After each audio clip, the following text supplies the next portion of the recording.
Assalamualaikum warahmatullahi wabarakatuh. Perkenalkan, kami dari Kampus Institut Ilmu Sosial dan Manajemen kami. Untuk kelasnya kami dari kelas pusat. Lalu untuk mata kuliahnya kami sedang mengambil 3 mata kuliah pendidikan kewarganegaraan. Untuk dosen pengampunya itu Ibu Faiza Juliana SCMA. Jadi sebelum kami akan menampilkan videonya, kami akan memperkenalkan masing-masing anggota, dimulai dari saya.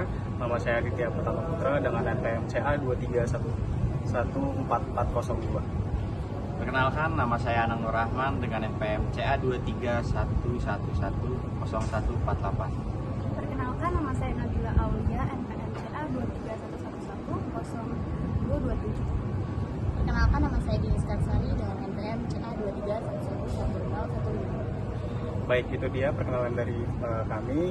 Saat ini kami sedang mengambil video di Taman Ismail Marzuki, tepatnya di daerah Cikini, Jakarta Pusat. Jadi untuk teman-teman tetap stay tune terus video yang kita akan tampilkan, dan jangan lupa like dan subscribe ya teman-teman. See you. Oke, kita mulai dulu dari modul 11, yaitu tentang wawasan Nusantara. Apa sih itu wawasan Nusantara? Secara bahasa sederhananya, wawasan Nusantara itu adalah cara kita bangsa Indonesia melihat negara kita sendiri. Yang kalian tahu, Indonesia itu negaranya luas banget dan juga beragam. Jadi kita butuh satu pandangan yang sama agar tetap satu tujuan walaupun berbeda-beda. Indonesia itu luas banget, mempunyai pulau yang banyak, lalu juga lautan yang luas, dan juga keberagaman suku dan di daerah masing-masing. Namun dari keberagaman itu bukanlah suatu hal yang buat memisahkan, tapi dapat menyatukan kita menjadi negara satu kesatuan yang utuh.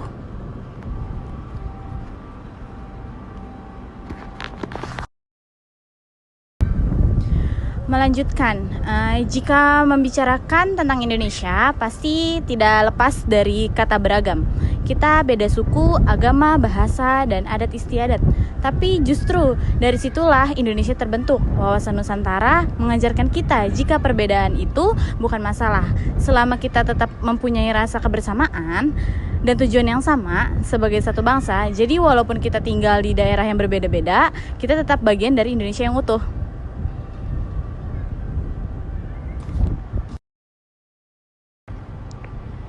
Nah, selanjutnya, dalam wawasan Nusantara, wilayah Indonesia itu dipandang sebagai satu kesatuan. Darat, laut, dan udara semuanya saling terhubung.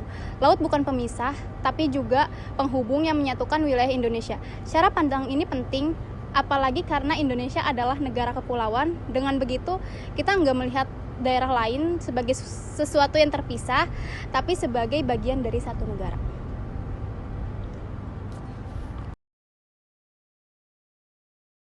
Kalau dilihat dari sejarah, wawasan Nusantara muncul karena Indonesia pernah mengalami penjajahan dan perpecahan. Dulu, wilayah-wilayah di Indonesia sering dipisahkan, termasuk oleh laut. Tapi setelah adanya Deklarasi Juanda tahun 1957, Indonesia menegaskan bahwa laut adalah bagian dari wilayah negara. Dan sejak saat itu, Indonesia diakui sebagai negara kepulauan. Dari sinilah muncul kesadaran bahwa persatuan wilayah itu penting banget buat kelangsungan bangsa.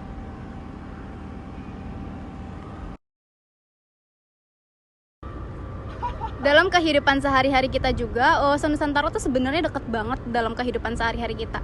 Mulai dari saling menghargai perbedaan, nggak merendahkan daerah lain, sampai mendukung pembangunan yang adil di semua wilayah.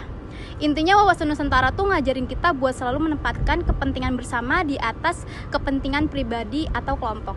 Kalau cara pandang ini terus dijaga, persatuan dan kesatuan bangsa Indonesia akan tetap kuat walaupun kita hidup di tengah banyak perbedaan.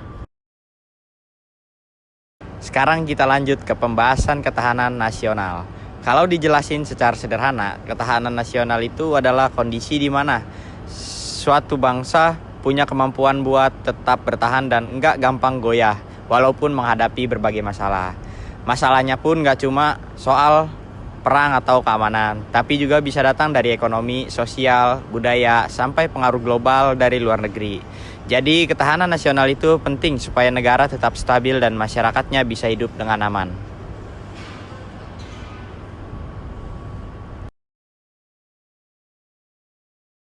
Kalau kita lihat dari kehidupan sehari-hari, ketahanan nasional itu sebenarnya dekat banget sama kita.